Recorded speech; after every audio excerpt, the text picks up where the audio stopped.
Hello friends, कैसे हैं आप सब लोग। जैसा कि आप लोगों को पता होगा कि हमारी जो बायोलॉजी की घुट्टी है उस चैप्टर मतलब उस घुट्टी के अंदर ये हमारा सेकंड चैप्टर है और उसके आज हम लघु उत्तरीय प्रश्न करने वाले हैं जो कि काफ़ी इम्पोर्टेंट रहेंगे।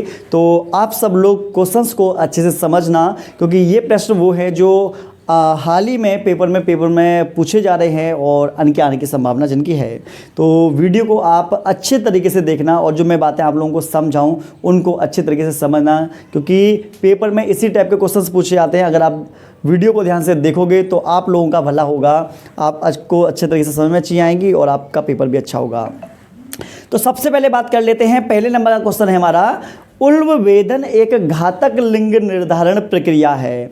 उल्ब वेदन को इंग्लिश में एमनियोसेंटेसिस बोलते हैं। 2023 में ये पेपर में आ चुका है, ठीक है, जो हमारे देश में निषेधित है। हमारे देश का मतलब हमारे इंडिया में इसको बैन कर दिया गया है।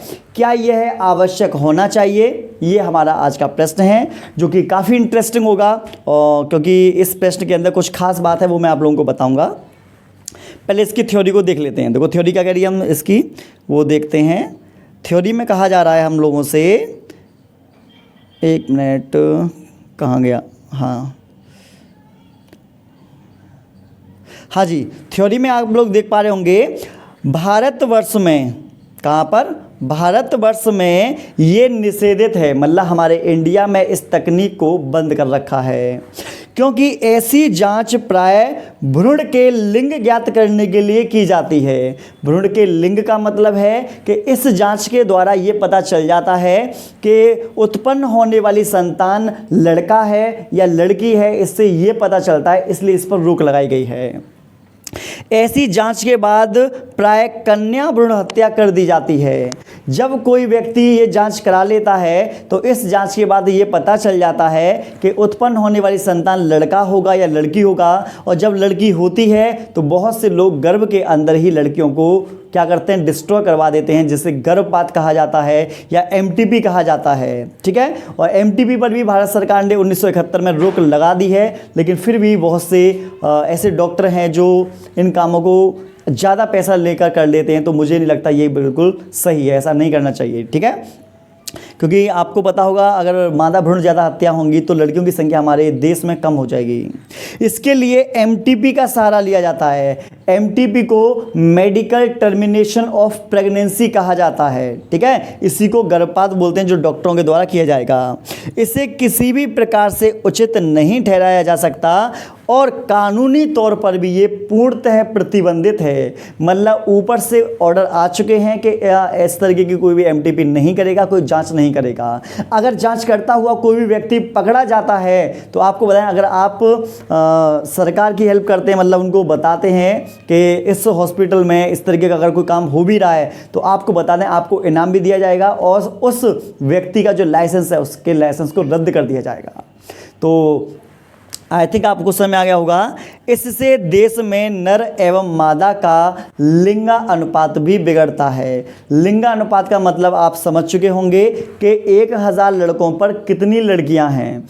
अगर 1000 लड़कों पर मान लो 950 लड़कियां हैं तो आप समझ चुके होंगे 950 लड़कों की शादी हो जाएगी। इसमें जो 50 बच्चे बचे हुए हैं, बच्चे मतलब जो लड़के बचे हुए हैं, उनकी शादी नहीं हो पाएगी। जब उनकी शादी नहीं हो पाएगी तो आपको बता दें फिर क्राइम बढ़ना स्टार्ट हो जाता है। जैसे आप अखबारों में या टीवी न्यूज़ में सुनते होंगे कि किसी ने किसी के साथ बलात्कार, रेप वगैरह कर दिया। वो ऐसे ही व्यक्ति होते हैं जिनकी शादी वगैरह नहीं हो पाती है, तो उनके हार्मोन्स शरीर में उभरते हैं और फिर वो उल्टे सीधे ऐसे काम करते हैं। तो आई थिंक आप लोगों को क्लियर हो चुका होगा, ठीक है। चलो आगे बढ़ते हैं।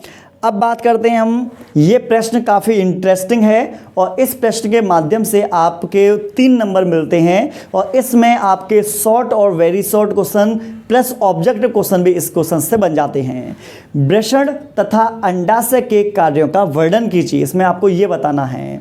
तो देखो वृषण जो होते हैं वो पाए जाते हैं पुरुष के अंदर।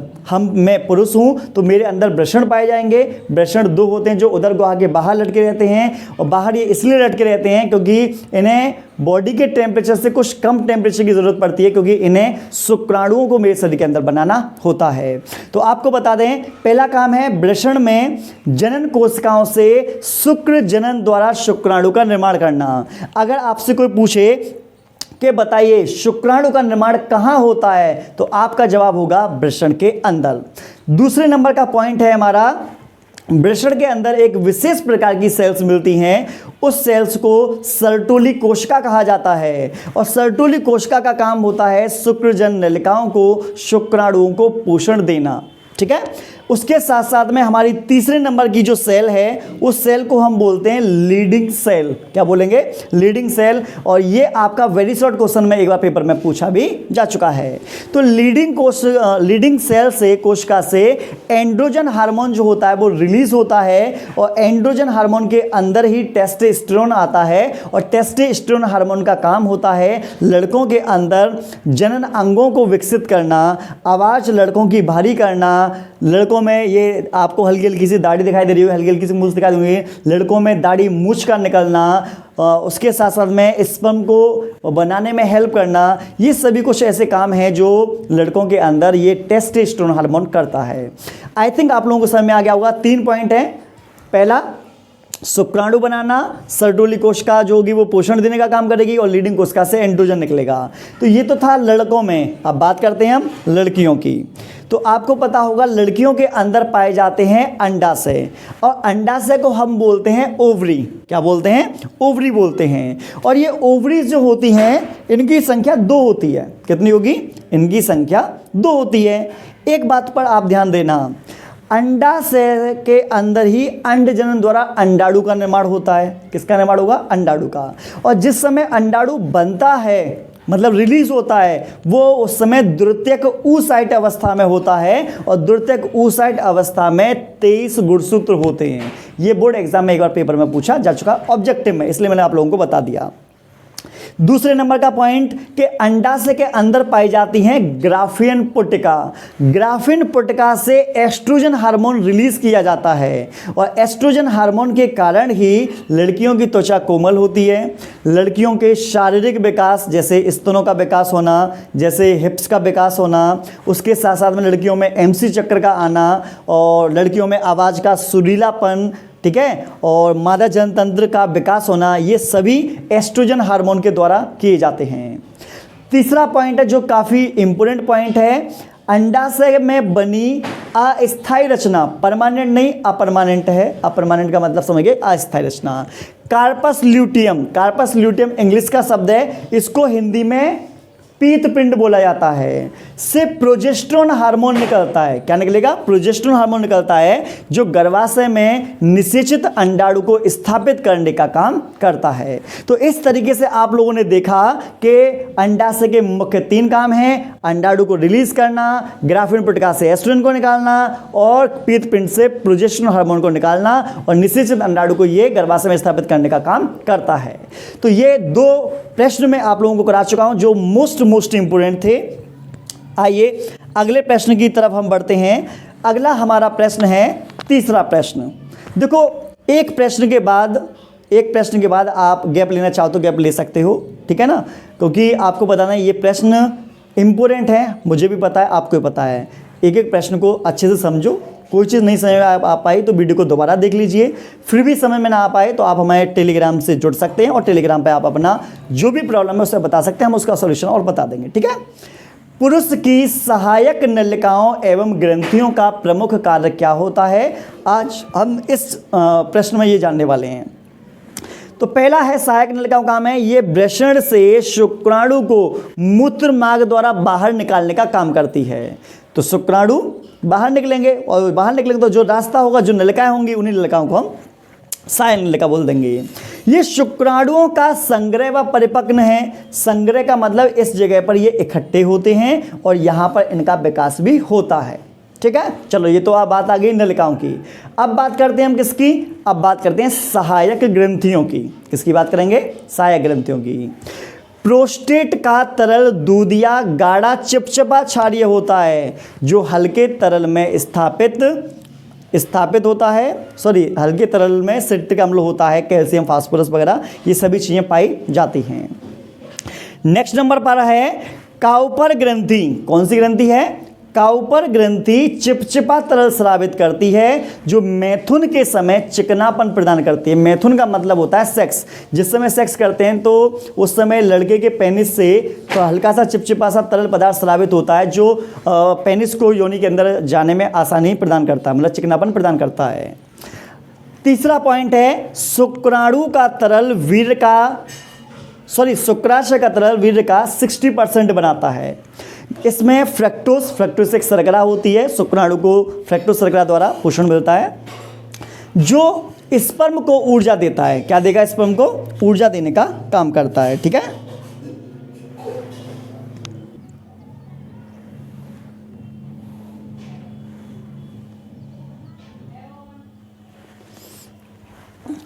अब आपको हम बताते हैं नेक्स्ट नंबर का प्रश्न है जो कि काफ़ी इम्पोर्टेंट रहेगा हमारा प्रश्न, इसको भी हम देख लेते हैं। एक मिनट।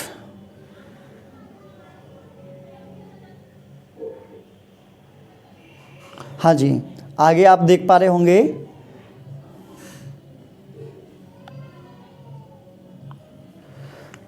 अगला हमारा प्रश्न है हमारे समाज में पुत्रियों को जन्म देने का दोष महिलाओं को दिया जाता है, बताएं कि यह क्यों सही नहीं है। मतलब जब कोई महिला बच्चे को जन्म देती है तो उत्पन्न होने वाली संतान अगर लड़की है तो ये कहा जाता है कि इसमें महिला का दोष है, लेकिन ऐसा नहीं है, ये बिल्कुल सरासर गलत है। इसमें महिला का दोष नहीं होता, क्योंकि आज हम आप लोगों को सिद्ध करके दिखाने वाले हैं। तो सबसे पहले बात करते हैं, यहाँ पर प्रश्न का आंसर है स्त्री में XX गुणसूत्र, तो लड़की में कौन से गुणसूत्र होते हैं? XX। पुरुष में XY गुणसूत्र मिलते हैं। बिल्कुल डाउट क्लियर होगा, लड़कियों में XX होते हैं और लड़कों में XY होते हैं। लड़कियों में XX दोनों समान हैं, जबकि लड़कियों में XY दोनों ही अलग अलग है। पॉइंट है। सेकंड पॉइंट, जब स्त्री का X गुणसूत्र और पुरुष का Y गुणसूत्र आपस में मिलता है तो पुत्र पैदा होगा। X Y आपस में मिलेंगे तो क्या पैदा होगा? पुत्र पैदा होगा। बात समझ आई नहीं? दूसरे नंबर पर है जब स्त्री का X और पुरुष का X दोनों के मिलेंगे XX तो लड़की पैदा होगी। क्या पैदा होगी? लड़की। इस आधार पर संतान का लिंग का निर्धारण पुरुष के गुणसूत्रों द्वारा होता है, ना कि स्त्री के गुणसूत्र से। तो पुरुष जो है, पांचवा पॉइंट, पुरुष के गुणसूत्र का X या Y होना ही संतान के लिंग निर्धारण के लिए आवश्यक है। अगर X द्वारा निषेचन होगा अंडाणु का तो लड़की, Y द्वारा निषेचन होगा तो लड़का पैदा होता है। अतः 6 पॉइंट, अतः इससे स्पष्ट है कि पुत्रियों को जन्म देने का दोष महिलाओं को देना सर्वतः गलत है। तो महिलाओं को दोष नहीं दिया जा सकता, क्योंकि इसमें लिंग का निर्धारण जो हो रहा है वो पिता के गुणसूत्र द्वारा होता है। तो उसमें अगर गलती है तो फिर पिता की मानी जाएगी, ना कि महिला की।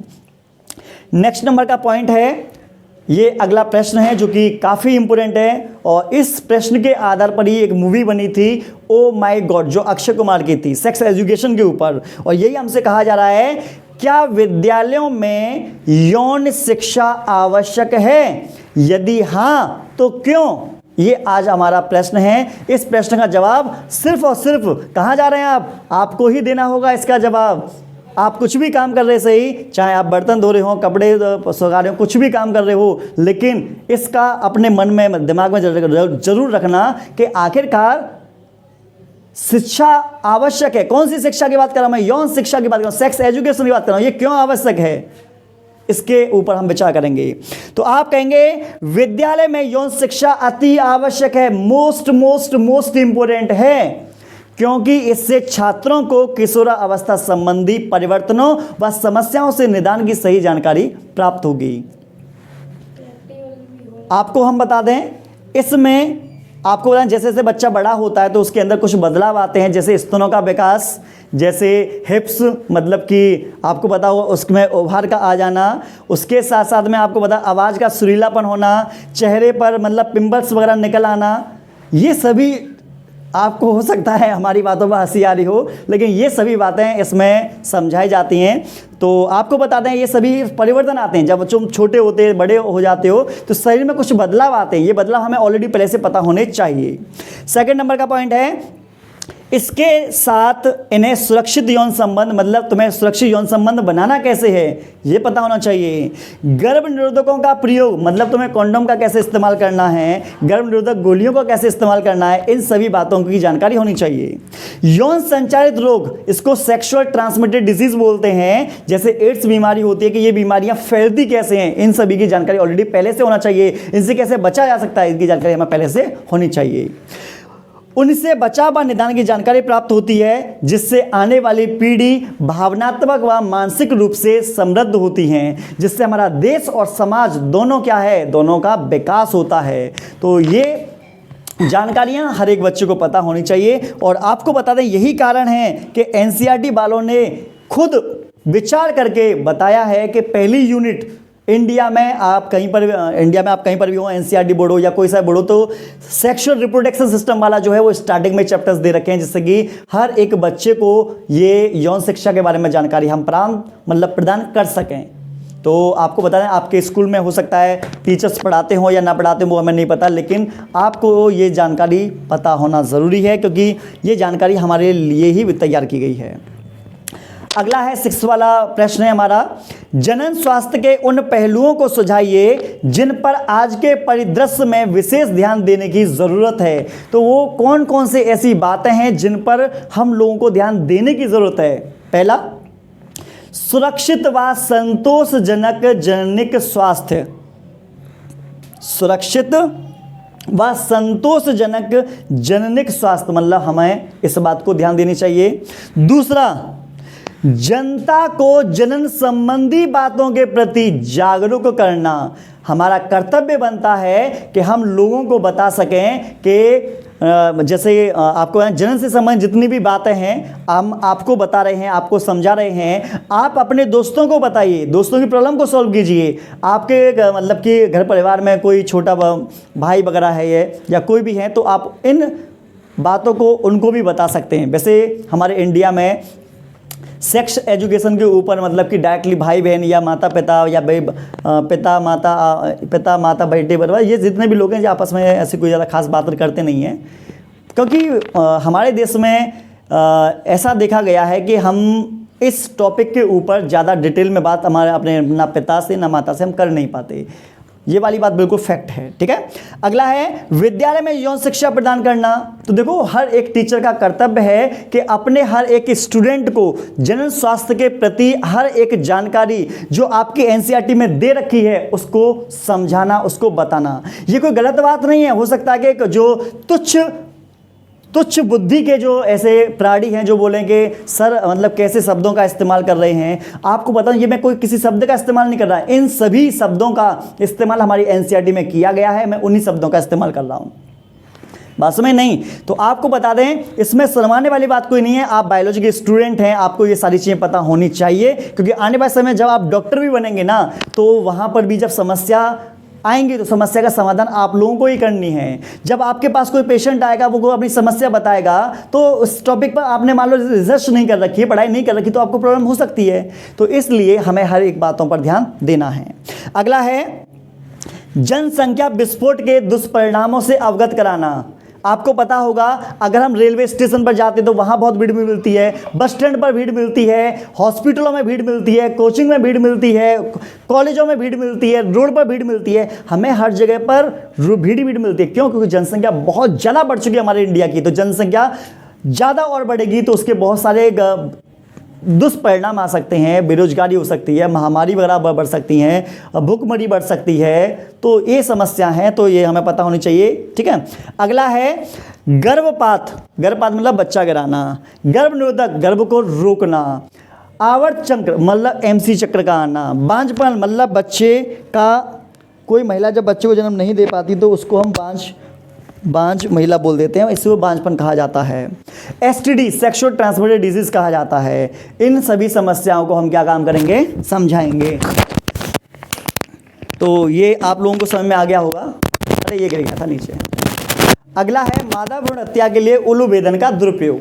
तो देखो उलूबेदन को हम ऑलरेडी पढ़ा चुके हैं। इसमें क्या काम किया था, लड़का है या लड़की है इसकी जांच कराई जाती है, जो कि गलत है, ऐसा नहीं करना चाहिए। ठीक है, नेक्स्ट नंबर का मानव शुक्राणु तथा मानव मादा जनतंत्र का सचित्र वर्णन कीजिए। वर्णन मत करना, तुम सिर्फ डायग्राम बनाना। शुक्राणु का दिखाई दे रहा होगा, एक्रोसोम है, केंद्रक है, ग्रीवा है, माइटोकॉन्ड्रिया है, मध्य भाग है, शीर्ष भाग है, पुच्छ भाग है। सुंदर सा आप लोगों को शुक्राणु दिखाई दे रहा होगा। ये शुक्राणु, ये मेरा ही शुक्राणु, मैंने अपने शुक्राणु को यहाँ पर बना दिया है। जिसकी स्त्री जनतंत्र हो तो वो अपने स्त्री जनतंत्र को यहाँ पर बना सकती हैं। अगला है शुक्राणु जनन, स्पर्मेटोजेनेसिस। अब यहाँ दिखाई दे रहा होगा, नर युग्मक के निर्माण की प्रक्रिया को शुक्र जनन कहा जाता है। तो नर युग्मक का मतलब शुक्राणु के निर्माण की प्रक्रिया को शुक्राणु जनन कहा जाता है। इसके निम्न चरण है, निम्न मतलब नीचे दिए गए हैं चरण। पहला है स्मॉल ए, स्पर्मेटिड का निर्माण। इसके भी 3 चरण हैं आपके सामने। पहला है गुणन प्रावस्था। क्या है, गुणन प्रावस्था। देखते हैं गुणन प्रावस्था। इसमें दे रखा है प्राथमिक जनन कोशिकाएं समसूत्री विभाजन द्वारा विभाजित होती हैं और स्पर्मेटोगोनिया बनाती हैं। तो प्राथमिक जनन कोशिका में समसूत्री विभाजन हो जाएगा, उसके बाद में स्पर्मेटोगोनिया का निर्माण हो जाएगा। स्पर्मेटोगोनिया कैसी होती है, द्विगुणित। जब ये द्विगुणित होगी तो समझ जाना कि इसमें 46 गुणसूत्र होंगे। वृद्धि प्रावस्था, स्पर्मेटोगोनिया नर्सिंग कोशिकाओं से खाद्य पदार्थ इकट्ठा करेगी, संग्रह करेगी, ग्रहण करेगी। उसके बाद में इसके आकार में बढ़ोतरी हो जाएगी। जब ये आकार में बड़ी हो जाती है तो उसे हम प्राथमिक स्पर्मेटोसाइट कहते हैं। और प्राथमिक स्पर्मेटोसाइट भी द्विगुणित है। अगर ये भी द्विगुणित है तो इसका मतलब इसमें भी 46 गुणसूत्र पाए जाएंगे। परिपक्व प्रावस्था, प्राथमिक स्पर्मेटोसाइट में एक अर्धसूत्री विभाजन होता है जिससे द्वितीयक स्पर्मेटोसाइट बनता है। द्वितीयक स्पर्मेटोसाइट बनता है, प्रत्येक में समसूत्री विभाजन होता है। अतः प्रत्येक प्राथमिक स्पर्मेटोसाइट से 4 स्पर्मेटिड बनते हैं। तो जो आपको बता दें, ये स्पर्मेटिड जो बने हैं इनके अंदर गुणसूत्र जो होंगे वो 23 होंगे, क्योंकि ये अगुणित होते हैं। आई थिंक हो सकता है आपको समझ में आ गया होगा। नहीं समझ में आया तो भाई 1-2 बार देखो, क्योंकि जो बच्चा बिल्कुल पहली बार पढ़ रहा है तो उसको 1-2 बार की प्रैक्टिस तो करनी पड़ेगी। स्पर्मेटिड का कायांतरण का मतलब जो गोल आकार के जो हमारे स्पर्मेटिड हैं ये पूंछ युक्त शुक्राणु में बदल जाते हैं। स्पर्मेटिड अक्रिय होते हैं और जब ये पूंछ आ जाती है तो ये सक्रिय हो जाते हैं। तो प्रत्येक स्पर्मेटिड में धीरे धीरे आकृति में बदलाव लाता है। इस अवस्था में गोल स्पर्मेटिड पूंछ युक्त शुक्राणु में क्या होता है, बदल जाता है। यहाँ देख पा रहे होंगे, यहाँ आप देख पा रहे हैं क्या दिखाई दे रहा है तुम्हें, शुक्राणुजन। उसके बाद में समसूत्री विभाजन हुआ, 1 से 2 बने, 2 से 4 बने। फिर उसके बाद में एक कोशिका ली, उसकी वृद्धि हुई तो वृद्धि प्रावस्था। उसके बाद में 1 से 2 बने, 2 से भी नीचे 4 बन के दिखाई दे रहे हैं। नीचे स्पर्मेटिड है जिसमें 23 गुणसूत्र हैं, नीचे परिपक्व प्रावस्था है, नीचे पूंछयुक्त में शुक्राणु दिखाई दे रहे होंगे। तो इस तरीके से आप लोगों को क्या दिखाई दे रहा है, ये पूरा डायग्राम दिखाई दे रहा होगा। डायग्राम को देख लो एक बार, गौर से देख लो, देखो अच्छे तरीके से देखिएगा। इस डायग्राम में कुछ खास बात है और इस खास बात को मैं बता दूं, जो हमारे बच्चे हैं इस डायग्राम में बिल्कुल कन्फ्यूज़न नहीं रहते, मतलब कन्फ्यूज़न में पैदा नहीं होता। जो बाहर के बच्चे हैं वो इस डायग्राम को बनाने में ही उनकी हालत ख़राब हो जाती है। हम आप लोगों के सामने इस डायग्राम को अच्छे तरीके से समझाना चाहते हैं, तो कैसे समझोगे? आप लोगों को बता दें इसमें कितने कितने गोले हैं, कैसे समझ में आएगा यार? तो हम बताएंगे कैसे आएगा। आपको क्या काम करना है, एक मूवी का नाम बता रहा हूं मैं। मूवी आई थी राम लखन। क्या आई थी? राम लखन। और राम लखन मूवी जब आई थी तो उसमें एक गाना था, ए जी ओ जी लो जी सुनो जी, करता हूँ मैं जो वो तुम भी करो जी। 1 2 का नहीं, 1 2 का 4 और 4 2 का 1। अब यहाँ पर चेक करके देखो, ऊपर से देखो 1 2 का 4, ऊपर से देखिएगा 1 2 का 4 और नीचे 4 2 का 1। बना या नहीं बना? 1 2 का 4 और 4 2 का 1। इस तरीके से आप लोगों को करना है। ऊपर से 1 2 का 4 करो, नीचे से 4 2 का 1 करो। कुछ नहीं करना, ऊपर जितनी भी दे रखी है 1 2 का 4 सब द्विगुणित हैं। और आपको बता दें नीचे से जो तुम जा रहे हो 4 2 तो ये सब अगुणित हैं और जो 1 है वो द्विगुणित है। तो इस तरीके से आप लोगों को करना है। ऊपर समसूत्री विभाजन, वृद्धि अवस्था, फिर परिपक्व अवस्था, बस 3 अवस्था है, बस हो जाएगा आराम से। इतने आसानी से बता दिए गाना सुना सुना कर, क्या समझ रहे हो? बहुत अच्छे तरीके से समझा रहे हैं आपको। वंदे दंपतियों को संतान पाने के लिए सहायक तकनीकें कौन सी हैं? तो उन तकनीकों के बारे में हम जानकारी लेंगे। पहला है परख नली शिशु, इसको टेस्ट ट्यूब बेबी बोलते हैं, ठीक है।